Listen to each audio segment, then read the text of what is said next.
Hello my dear students, जैसा कि पिछले वीडियो में मतलब वीडियो नंबर 20 में मैं आपको आइजन वैल्यूज एंड उसके करस्पॉन्डिंग आइजन वेक्टर्स का मैं जिक्र किया था। What is eigen values and eigen vectors. Eigen values किसी स्क्वायर मैट्रिक्स का जो नॉन जीरो हो, एक रियल नंबर होती है, एक स्केलर होती है, कॉम्प्लेक्स भी हो सकती है, और उसके करस्पॉन्डिंग आइजन वेक्टर एक मैट्रिक्स होती है जिसके कॉलम 1 होते हैं। ठीक है, कॉलम मैट्रिक्स होती है। तो ये मैंने बताया था, थोड़ा सा मैं जिक्र कर दूं पिछला वीडियो का। जो लोग आज देखेंगे, आज जो मैं पढ़ाने जा रहा हूँ 21 लेक्चर, वीडियो नंबर 21, तो इसके पहले ज़रूर इसके 20 वीडियो ज़रूर देखेंगे। ठीक है, ठीक है, तभी आपको समझ में आएगा। तो मैंने क्या बोला था, यदि ए स्क्वायर मैट्रिक्स है, मान लीजिए एन आर्डर का है, तो इसकी आइजन वैल्यू का मैंने डिफिनीशन बताया था कि एक स्केलर लेमडा आता हो ऐसा कि x equal to lambda x. इसको हम लोग ये भी लिख सकते हैं। तो लेमडा को ए का आइजन वैल्यू कहेंगे, ए मैट्रिक्स का, और एक्स को क्या कहेंगे, एक्स को ए मैट्रिक्स का आइजन वेक्टर कहेंगे corresponding to eigen value lambda. ठीक है, अब इसको A minus lambda I, A square matrix है, आई आइडेंटिटी मैट्रिक्स है उतने आर्डर का जितने आर्डर का ए मैट्रिक्स रहेगा।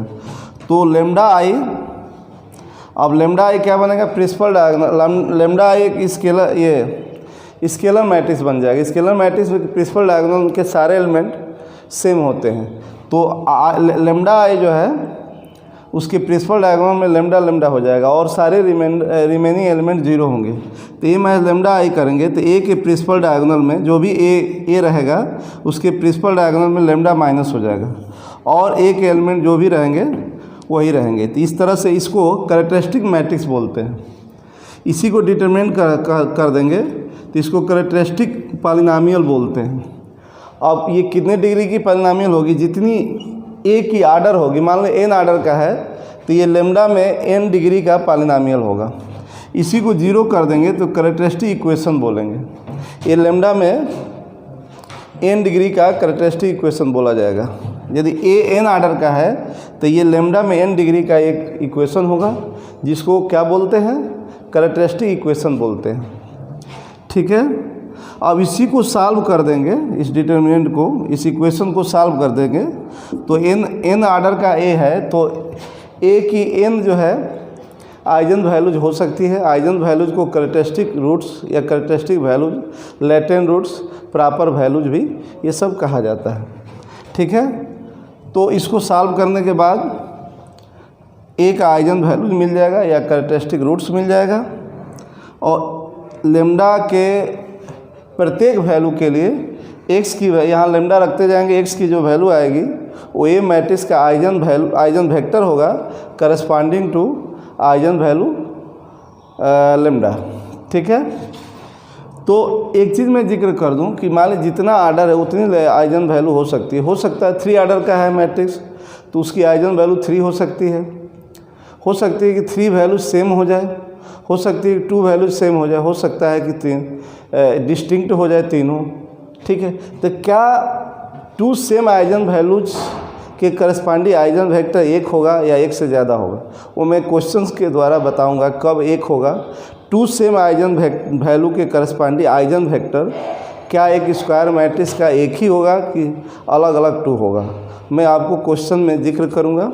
ठीक है, और निश्चित है कि किसी भी मैट्रिक्स का आइजन वैल्यू पहले निकालते हैं और उसके करस्पॉन्डिंग आइजन वेक्टर निकलता है। यदि अलग अलग मान लीजिए कि डिस्टिंक्ट आइजन वैल्यूज आ गया, डिस्टिंक्ट कैरेक्टरिस्टिक रूट्स आ गया, तो उसके करस्पॉन्डिंग हम अलग अलग आइजन वेक्टर निकालेंगे। तो आज कल मैंने पिछले वीडियो में मैंने क्वेश्चन किया था एक, तो केवल मैंने मैट्रिक्स का आइजन वैल्यूज निकाला था। ठीक है, आज मैं फुल क्वेश्चन कर रहा हूँ आइजन वैल्यूज और आइजन वेक्टर निकालने के लिए। ठीक है, आप लोग बुक ले लो मार्केट में बुक मिल रही है, तो संभव है तो आप ले लो, ठीक है। कोई प्रॉब्लम हो तो बताइएगा। ऐसे मैं आपको फ़ोटो स्टेट करके मतलब आपके ग्रुप में मैं डाल दूंगा, देखेंगे। बहुत ज़्यादा काम भी पड़ जा रहा है, थोड़ा पढ़ाने में फीलिंग नहीं आ रही है, काफ़ी आप लोगों को मैं मिस कर रहा हूँ, तो ज़रा सारी प्रॉब्लम है। कोई हो सकता है जैसे आप लोग क्लास में बैठते हो तो जल्दीबाजी में कोई चीज़ें, कोई नंबर छूट गया, प्लस माइनस में छूट गया, तो हो सकता है कोई गलतियाँ होगी, तो उसको अंडरस्टैंड कर देना, ठीक है। कंसेप्ट में कोई गलती नहीं होगी। तो मैं क्वेश्चन करा रहा हूँ। पहले आइजन वैल्यूज किसी मैट्रिक्स का निकालना सीख लीजिए और उसके करस्पॉन्डिंग आइजन वेक्टर कैसे निकालते हैं। आप ध्यान से एक दो क्वेश्चन देखेंगे तो आपको अच्छी तरह से आ जाएगा। एग्जाम में हमेशा ये आता है एक मैट्रिक्स का, और 3 आर्डर का मैट्रिक्स रहता है, स्क्वायर मैट्रिक्स 3 आर्डर का रहेगा, तो उसको आप लोग अच्छी तरह से समझें। एक क्वेश्चन मैंने लिखा, ये आपके एक्सरसाइज का फर्स्ट क्वेश्चन है, 3.1 का फर्स्ट क्वेश्चन है। देखो क्वेश्चन का टाइप नहीं छूटेगा, क्वेश्चन तो इनफाइनाइट होते हैं यार। इस 3 आर्डर के स्क्वायर मैट्रिक्स तो अनगिनत होंगे। आपको क्वेश्चन करने का तरीका आ जाए, एक दो क्वेश्चन से आप इनफाइनाइट क्वेश्चन कर लेंगे। आप एक दो क्वेश्चन पढ़ो, आपको सारे क्वेश्चन आ जाएंगे, जितने क्वेश्चन उस टाइप के होंगे आ जाएंगे। तो आप लोग घबराएं नहीं, जितना मैं करा रहा हूँ, आपके पास बुक होगा तो आप सारे क्वेश्चन कर लोगे। बात को ध्यान से समझो, ठीक है। तो मैंने क्वेश्चन लिखा, आप फटाफट लिख लीजिएगा। मैंने लिखा find the eigen values, find the eigen values and the corresponding eigen vectors of the matrix. इस मैट्रिक्स का आइजन वैल्यूज निकालना है और उसके करस्पॉन्डिंग आइजन वेक्टर निकालना है। तो थोड़ा लॉन्ग होता है। अब आइजन वैल्यूज निकालोगे, उसके बाद उसके प्रत्येक आइजन वैल्यूज के करस्पॉन्डिंग आइजन वेक्टर्स निकालेंगे, तो टाइम लगता है थोड़ा। अब देखो आपको आता है, एग्ज़ाम में तो हल करोगे तो 10 से 12 मिनट लगेगा, इससे ज़्यादा नहीं लगता है, आपको आ जाता है। समझाने में टाइम लगेगा। तो चलिए मैं इस क्वेश्चन को आपको बताता हूँ कैसे हम एक स्क्वायर मैट्रिक्स का आइजन वैल्यूज और उसके करस्पॉन्डिंग आइजन वेक्टर्स फाइंड करेंगे। ओके, नाउ सुविधा के लिए इस मैट्रिक्स को हम लोग ए कंसीडर कर लेंगे। तो ए मैट्रिक्स का जो 3 आर्डर का स्क्वायर मैट्रिक्स है, आइजन वैल्यूज और आइजन वेक्टर। तो आइजन वैल्यू एक स्क्वायर मैट्रिक्स से कैसे निकालते हैं, उसके कैरेक्टरिस्टिक इक्वेशन को सॉल्व करते हैं। तो कैरेक्टरिस्टिक इक्वेशन इसका लिखेंगे कैसे, द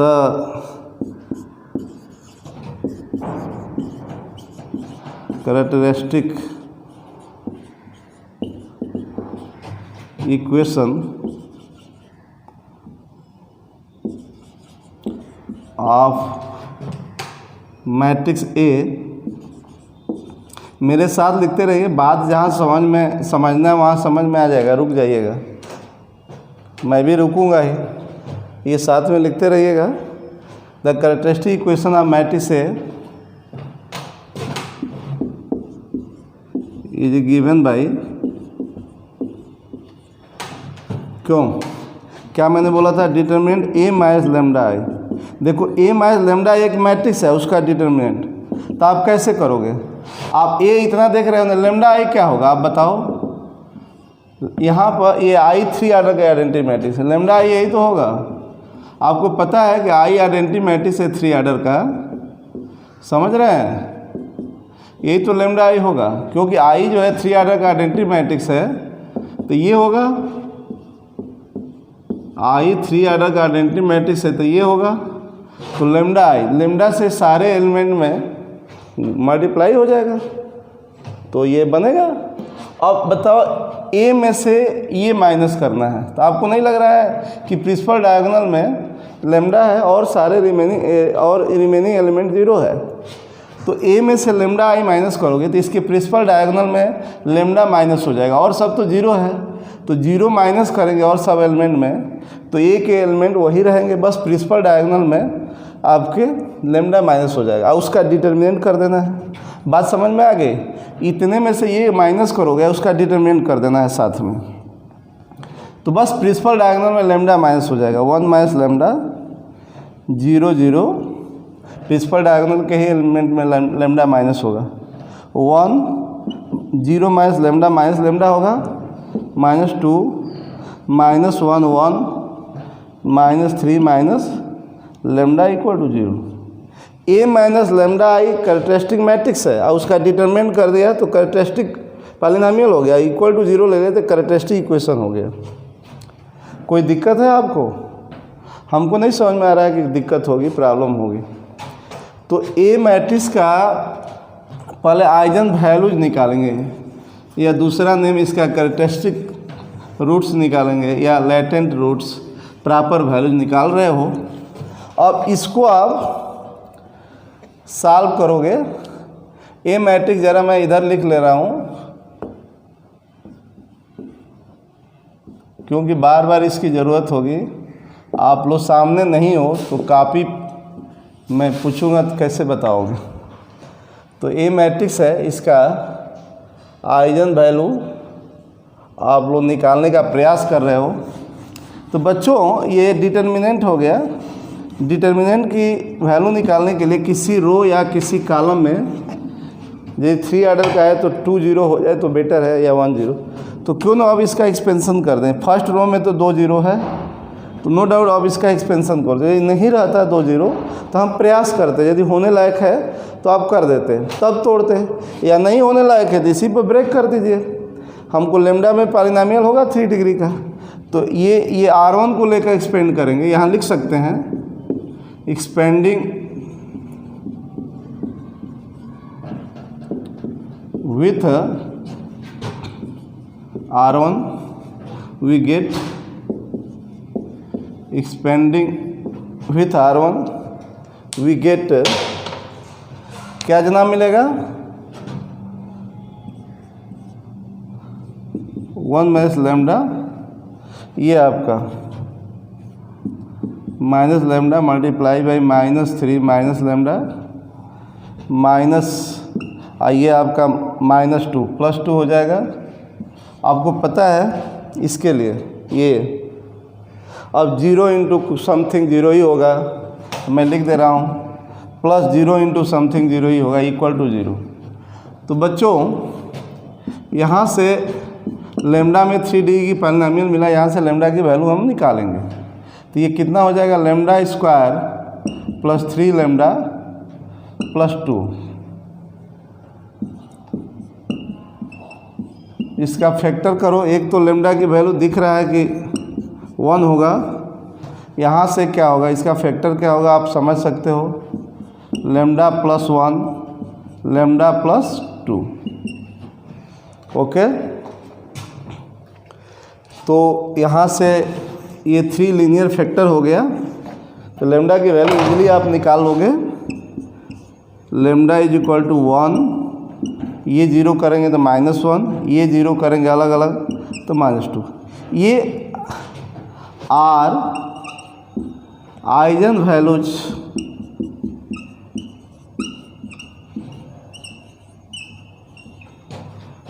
ऑफ मैट्रिक्स का नाम ए लिए थे। निश्चित है कि ये ही आइजन वैल्यूज हो गया। तो एक काम तो हो गया कि गिवन मैट्रिक्स की आइजन वैल्यूज हो गया। ये 3 अलग अलग है। 3 ऑर्डर का स्क्वायर मैट्रिक्स है ए, तो उसकी 3 आइजन वैल्यूज हो सकते हैं कि 3 में 2 सेम हो जाए, हो सकते हैं कि 3 वैल्यूज। अब ये लेमडा हो सकता था कि 1 1 आ जाए, तो ये 3 टाइम्स 1 1 आएगा, ये भी संभव था। हो सकता था कि 1 में लेमडा का होल क्यूब बन गया होता, वो क्यूबिक इक्वेशन। तो लेमडा इक्वल टू 1 1 1 3 टाइम्स आता। तो आपको मैं बता दूं, देखिए आइजन वैल्यूज के करस्पॉन्डिंग आइजन वेक्टर निकलता है। तो यदि यहाँ तो अलग अलग है तो इस तीनों अलग अलग वैल्यू के लिए अलग अलग आइजन वेक्टर निकालेंगे हम लोग बारी बारी से। यदि तीनों सेम होता है तो तीनों सेम के लिए कोई ज़रूरी नहीं कि एक ही आइजन वेक्टर होगा, 3 अलग अलग हो सकता है। 3 सेम वैल्यू के आइजन वैल्यू के करस्पॉन्डिंग आइजन वेक्टर 3 अलग अलग हो सकता है। 2 हो सकता है कि ये आया होता, हो सकता है। तो 1 1 के लिए आइजन वेक्टर कोई ज़रूरी नहीं कि एक ही होगा, 2 अलग अलग हो सकता है, जबकि आइजन वैल्यू सेम है। इसके लिए अलग। यहाँ तो बच्चों 3 आइजन वैल्यूज है और 3 डिस्टिंक्ट्स है, वो सभी अलग अलग है। तो अब सभी के करस्पॉन्डिंग ध्यान से समझिएगा, एक क्वेश्चन ध्यान से समझ लेंगे। मैं कई क्वेश्चन करूँगा, 4-5 क्वेश्चन कर दूंगा आइजन वैल्यूज आइजन वेक्टर निकालने के लिए, आपको समझ में आ जाए। मुझे पता है कि आपको कब तक समझ में आ जाएगा सभी बच्चों को, ठीक है। वहाँ तक मैं करूँगा, आप लोग घबराइए नहीं, आपका कोर्स हो जाएगा, मैं हूँ तो कोर्स हो जाएगा, आप घबराएंगे नहीं। तो मैं अधिक से अधिक क्वेश्चन करूँगा, जब मुझे फीलिंग हो जाएगा कि अब आपको आ गया होगा तो मैं दूसरा टाइप का क्वेश्चन कंसीडर करूँगा। पहले मैं क्वेश्चंस कर रहा हूँ, उसके बाद इससे रिलेटेड थियरम्स करूँगा, आइजन वैल्यूज आइजन वेक्टर के करस्पॉन्डिंग छोटा छोटा 6-7 थियरम्स है, उसको मैं करूँगा। क्वेश्चन कर लोगे तो आपको फीलिंग आ जाएगी। तो ये बच्चों आइजन, ये स्पेक्ट्रम उस मैट्रिक्स का लिखना होगा, तो स्पेक्ट्रम लिखना हो, स्पेक्ट्रम नहीं कहा हूँ, बट स्पेक्ट्रम लिख सकते हो, सारे आइजन वैल्यूज का सेट होता है। ओके, मेन मेरा क्वेश्चन है eigen values and eigen vectors, corresponding eigen vectors निकालना। तो ये बात को समझ गए होगे। कैरेक्टरिस्टिक इक्वेशन को सॉल्व करो, आप स्केलर लेमडा लिए हो, लेमडा की वैल्यूज निकालो, वही उस मैट्रिक्स का आइजन वैल्यूज होगा, ठीक है। तो बात को समझ गए होगे, क्या क्या आइजन वैल्यूज आया है यहाँ मैं नोट कर रहा, आप लोग नोट नहीं करोगे। Lambda equal to 1 -1 -2। ओके, अब आपका काम, एक काम तो हो गया, आइजन वैल्यूज निकाल लिया। अब यहाँ मैं लिख दे रहा हूँ टू फाइंड आइजन वेक्टर्स। क्या करने हम लोग जा रहे हैं, eigen vectors of A corresponding to lambda, lambda eigen, ये करने जा रहा हूँ। तो यहाँ पर मैं मैसेज लिख दे रहा हूँ जो तीनों आइजन वैल्यू के लिए काम करेगा। तो यहाँ पर लिखने जा रहा हूँ द आइजन, ऐसे ही एग्जाम में आप लोग लिखेंगे जैसे मैं लिख रहा हूँ, the eigen vectors x, the eigen vector of eigen vector x of matrix A corresponding, the eigenvector x of matrix A corresponding to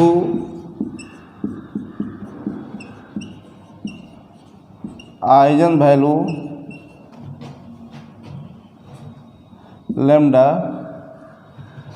is given by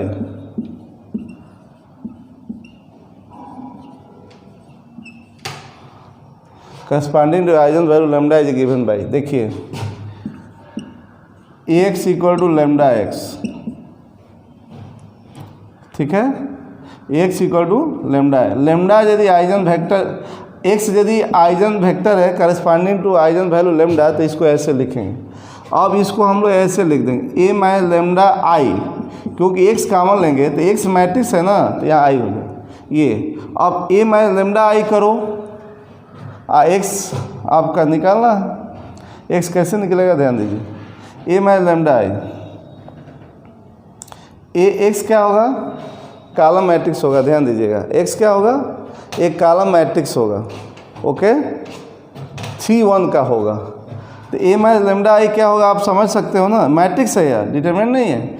a में से लेमडा आई, हाँ यहाँ पर, अब लेमडा, इसी में लेमडा अलग अलग रख दे, यहाँ लिखोगे for lambda equal to first eigen value 1 है, ठीक है, फर्स्ट आइजन वैल्यू 1 है। तो ये तो मैं जनरल लिख दिया हूँ कि आइजन वैल्यू लेमडा के करस्पॉन्डिंग x यदि आइजन वेक्टर है तो ऐसे लिखेंगे। अब लेमडा इक्वल टू 1 के लिए करना है तो a minus I x is is equal to यहाँ 0 होगा। तो a माइनस आई करो बालक, ये मैट्रिक्स है a माइनस आई, तो क्या होगा a माइनस आई? आप बता सकते हो a माइनस आई क्या है? आई आप बताया हूँ ना आइडेंटिटी मैट्रिक्स। तो प्रिंसिपल ए के प्रिंसिपल डायगोनल में 1 माइनस हो जाएगा और सब ए का एलिमेंट रहेगा, तो ये 0 हो जाएगा। प्रिंसिपल डायगोनल में ए माइनस आई कर रहा हूँ, प्रिंसिपल डायगोनल में 1 माइनस हो जाएगा। ये आपका 1 रहेगा, ये -1 होगा, -2 होगा, ये -1 1 और -3। आप ये देख रहे हो कि नहीं? ए इतना है, दिख रहा है कि नहीं ऊपर तक? यही है a माइनस आई कर रहा हूँ, तो -3 और -1 -4। हमको x जो है वेक्टर है, मैट्रिक्स है, तो ये आप कर देना x y z कर देना, कॉलम मैट्रिक्स इक्वल टू ये 0 मैट्रिक्स है, ऐसे कर देना। अब क्या करना, यहाँ से x y z की वैल्यू निकालोगे, यहाँ से क्या करोगे, x y z की वैल्यू निकालोगे, अब पुनः आप इसी में रख दोगे तो आइगन वेक्टर हो जाएगा ए मैट्रिक्स का corresponding to lambda equal to 1। एक क्वेश्चन काफ़ी होता है, आप इसमें ज़्यादा से ज़्यादा 0 ला सकते हो, ज़्यादा से ज़्यादा 0 ला सकते हो। अब ये 0 है ही है, इसको हम ऐड कर दें क्या, R2 में R3, तो और 0 आ जाएगा। ऐसा करना चाहिए, सुविधा रहेगा। R1 में कोई इफेक्ट नहीं है, ऐसे करने से कोई फ़र्क नहीं पड़ेगा। तो ये 0 हो जाएगा क्या, 1 -1, ये -1 में 1 प्लस करोगे तो 0 ही होगा। -2 में -4 माइनस करो, प्लस करोगे तो -6 होगा, -1 1 -4। ये आपका एक्स वाई जेड ले लो या x1 x2 x3 ले लो, कुछ भी आर्बिट्रेरी ले लो उसकी वैल्यू।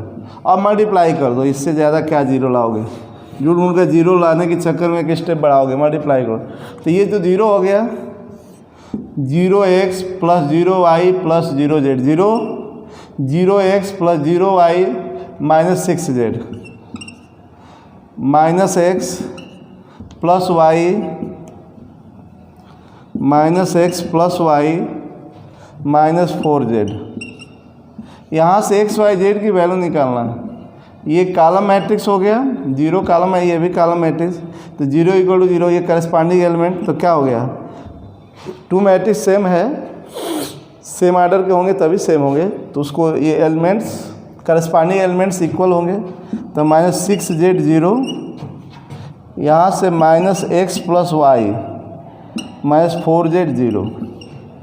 तो एक तो फैक्ट क्लियर है बच्चों, देखते रहिएगा। x y z की वैल्यू निकालना है, बस यहाँ से कंपेयर कर दिया तो ये तो क्लियर है कि -6z 0 है, तो -6 तो 0 होगा नहीं, तो z 0 होगा। तो यहाँ से तो क्लियर है कि z 0 हो गया। अब z 0 हो गया तो z = 0 रखोगे, मैंने बोथ इक्वेशन से ये क्लियर है कि z 0, तो यहाँ z = 0 रखोगे तो -x + y 0 हो गया, z = 0 रख दिया, तो यहाँ से x = y हो गया, y = x कहो। अब सवाल ये उठता है, ध्यान दीजिएगा, यहाँ पर z तो फिक्स हो गया कि 0 हो गया। अब z 0 रखने पर यहाँ से x y में रिलेशन है, z में है, यहाँ तो केवल z में इक्वेशन है, तो यहाँ तो फिक्स है कि z 0 हो गया। अब सवाल ये उठता है कि z 0 यहाँ पर रखा तो y = x हो गया, मतलब y जो x होगा वो y होगा। अब x 1 होगा तो y 1 होगा, x 2 भी हो सकता है तो y भी 2 होगा। तो देयर आर इनफाइनाइट यहाँ पर चांसेस है x y को, बस यही ना दे दिया है कि x जितना होगा उतना y होगा, या यूँ कहिए y जितना होगा उतना x होगा। अब बताओ हम क्या y = x लें, तो इस केस में एक आर्बिट्रेरी ले लेते हैं, ठीक है। तो इसको हम मान लेंगे k, ऐसे ध्यान दीजिएगा मेरी बात को। y इक्वल टू फिक्स नहीं निकला है कि y कितना है, ऐसा नहीं निकला कि y2 आ गया, x3 आ गया, ऐसे नहीं निकला है। बस हमको मैसेज मिल गया कि y x के इक्वल है, y x बोथ सेम होंगे। अब z0 फिक्स है, तो अब ये ऐसे ले लेंगे। तो इस तरह से 10 आइजन वेक्टर, अब मैं आइजन वेक्टर लिखने जा रहा हूँ, eigen vector of matrix for lambda equal to 1, मतलब lambda equal to 1 eigen value के corresponding eigen vector is given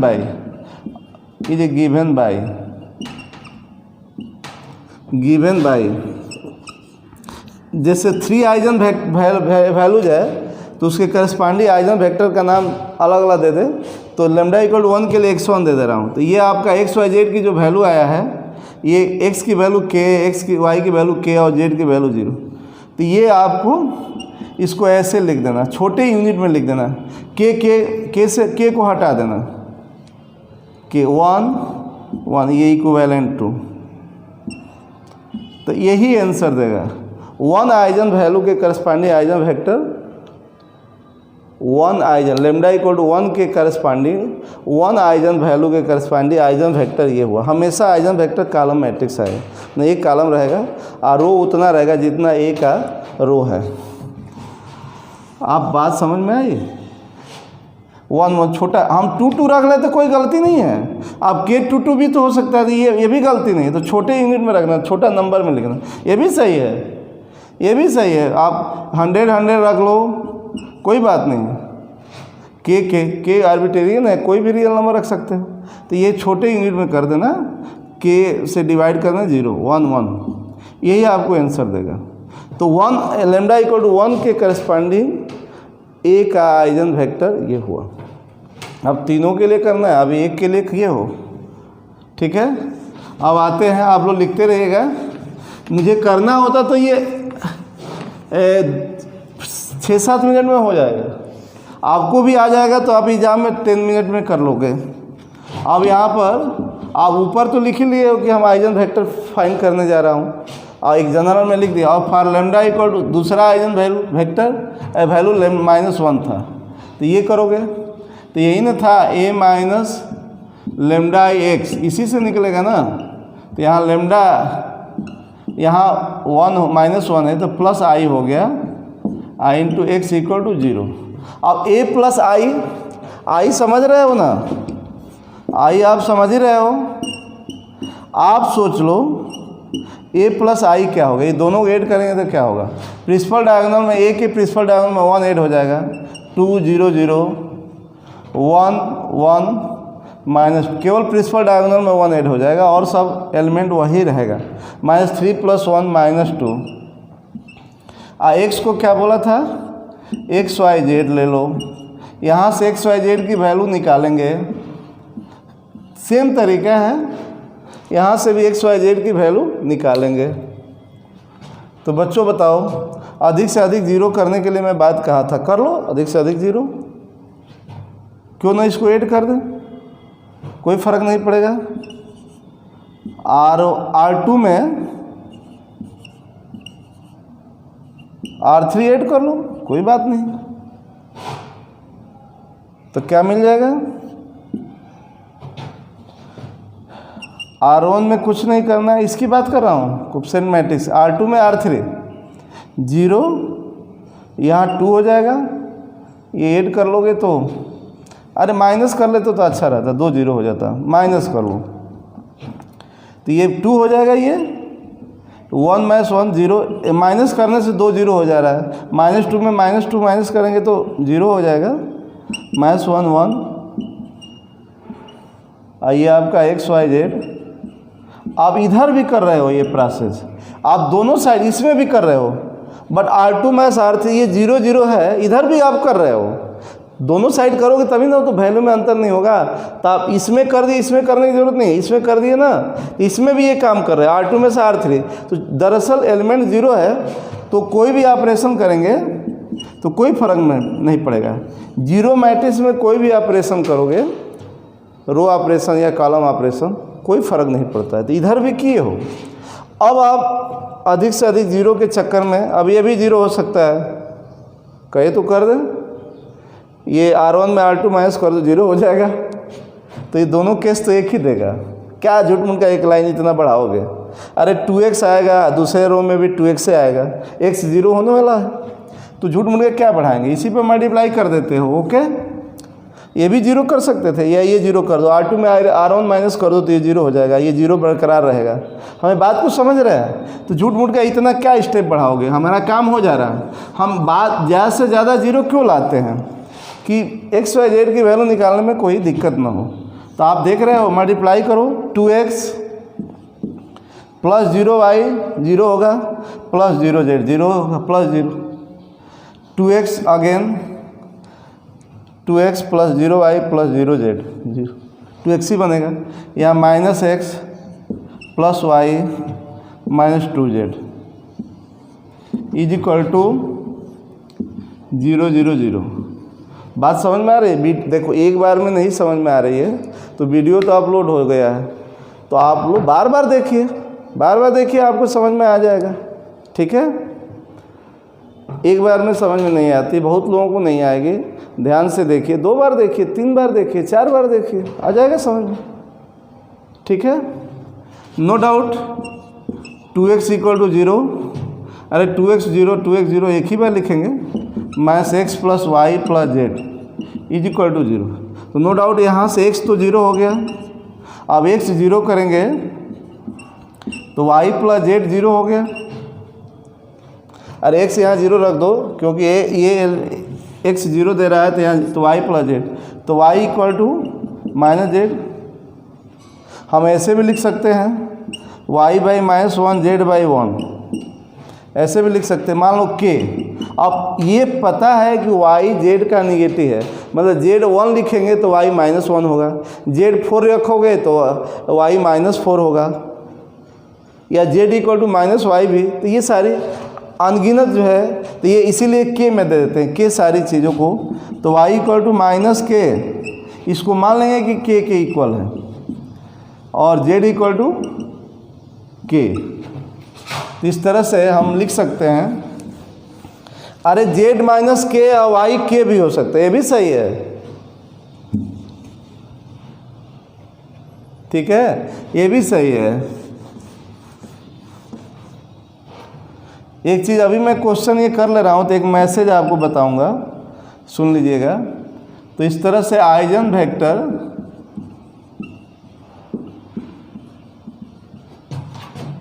आप A फार या करस्पॉन्डिंग, फार लिखो या corresponding, for lambda equal to minus 1, मतलब minus lambda equal to minus 1 के corresponding A का eigen vector लिखने जा रहा हूँ, is a given by, okay, is a given by, इसका नाम x2 दे दे रहा हूँ, अलग अलग आइजन वैल्यू के corresponding eigen vector.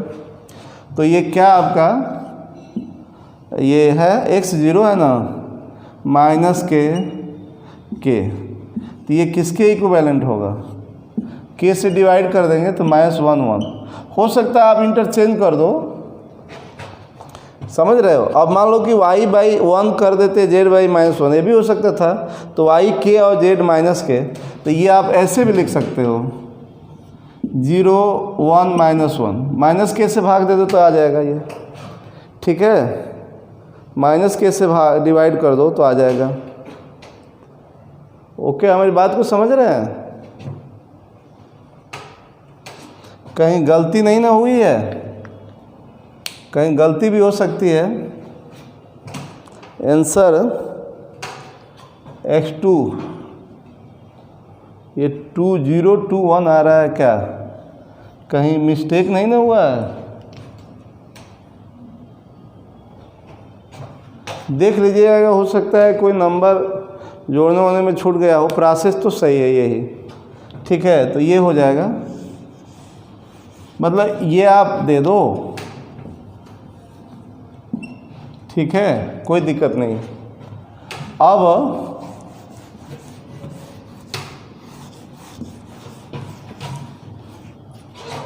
For lambda equal to minus 2, for lambda equal to -2, तो क्या होगा, उसी में रख देना है, यही ना लिखा था a + 2i into x equal to 0। अब a + 2i करोगे क्या होगा, a में 2i ऐड करते 2 हो जाएगा, प्रिंसिपल डायगोनल में 2 ऐड हो जाएगा, तो 2 0 0 1 2 2 ऐड होगा ना, तो यहाँ 3 होगा। सॉरी, यही सब गलतियाँ हो जाती है थोड़ा मुझसे। यहाँ 2 ऐड करना है तो 1 + 2 3 होगा, 0 + 2 ये आपका -2, तो कोई नंबर छूट जाएगा तो थोड़ा मोड़ा अंतर हो जाएगा प्रोसेस, लेकिन मैं जो बता रहा हूँ वो ठीक है। -3 में 2 ऐड करेंगे तो -1, और कोई दिक्कत तो नहीं है। ये आपका हो गया।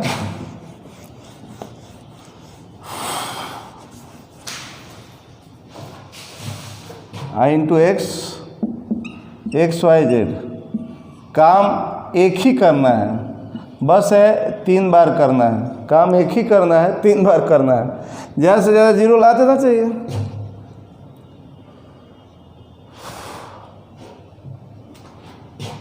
क्या करो, ये दो 0 बना दिया जाए, क्या ऐसे हम कर सकते हैं, R2 में 2R3 माइनस कर दें, कोई दिक्कत, ये 0 हो जाएगा, ज़्यादा 0 लाओगे तो ठीक रहेगा, जल्दी वैल्यू XYZ की निकल जाएगी।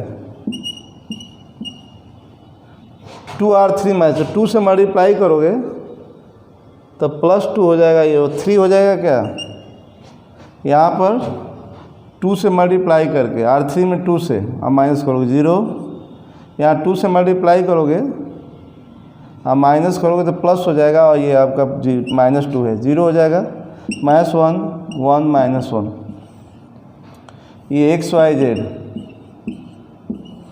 और एक लाइन 0 कर सकते हो, बट ये 0 हो सकता है, तो इससे क्या फ़ायदा, 3x आएगा, दूसरे रो में भी 3x आएगा, x 0 मिल नहीं वाला, इसका होगा। तो अब मल्टीप्लाई कर दो,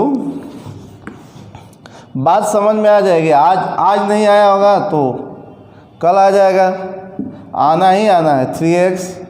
3x minus x plus y minus z is equal to 0 0 0।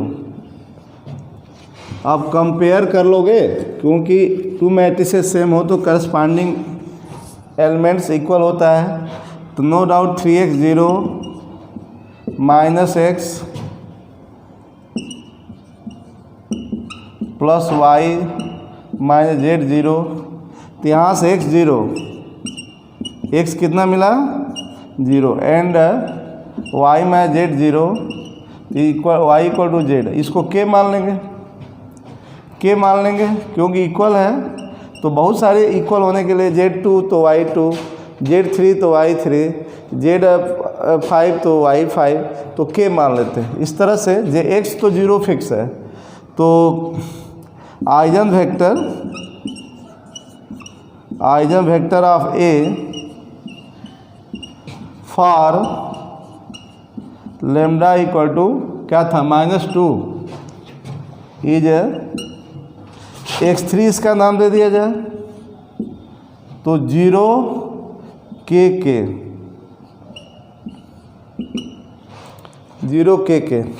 Second eigen vector निकालने में हो सकता है आपके बुक से मेरा कहीं मिस्टेक हो गया है, एक नंबर मैच नहीं कर रहा है, हो सकता है कोई गलती हो गया, या सही मैं किया हूँ, बुक वाला गलत दिया हूँ। फर्स्ट में आइजन वेक्टर सही निकाला हूँ, आइजन वैल्यू तीनों सही है, आपके बुक से मैच कर रहा है। सेकेंड वाला में हो सकता है कि आप लोगों की कापी है नहीं सामने, होने की कापी में देख लेता कि कहाँ मिस्टेक हुआ है, तो उससे कोई बात नहीं, आप लोग सीखिए, जो प्रोसेस हो वो तो ठीक है। तो मैं इक्विवेलेंट किसके होगा, के तो हम अनगिनत रख सकते हैं, तो छोटा यूनिट में कर देते हैं, ये आपका यही आंसर दिया है। तो आप लोग आप समरी लिख सकते हो कि eigen values of A, eigen values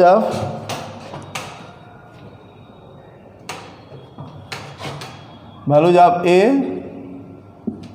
are 1 -1 -2 and corresponding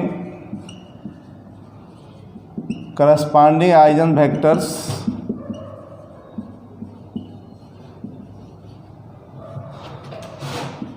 are x1 जो आया है x1 क्या आया है, x1 क्या आया है,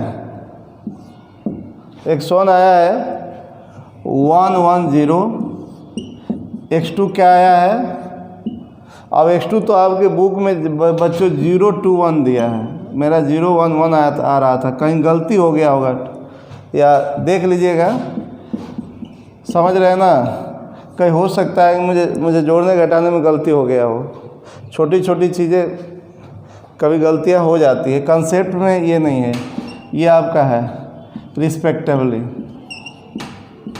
मतलब ए मैट्रिक्स के आइगन वेक्टर्स है, ये जो है 1 के करस्पॉन्डिंग है, ये -1 के है, ये -2 के है, यही किसी इसमें नंबर में कहीं गलती हो गई है, देख लेना भाई, यहाँ मेरा 2 नहीं आ रहा था, शायद 1 ही आ रहा था कि -1 आ रहा था, -1 हो सकता है मेरा सही हो, ये गलत हो, आपके बुक में आंसर ये दिया है 2 दिया है, तो आप वो देख लीजिएगा, कहीं मिस्टेक हो गया होगा तो गलत हो सकता है, ठीक है ना। तो मुझे समझ में आ रहा है, एक क्वेश्चन और कर सकता हूँ मैं, लेकिन ज़्यादा हो जाएगा, आप इसको समझिए, बुक ले लीजिए, बुक भी हेल्प करेगा, उसमें क्वेश्चन देखोगे, ठीक है। कल मैं 2 क्वेश्चन करने का कोशिश करूँगा, ठीक है। Thank you, okay.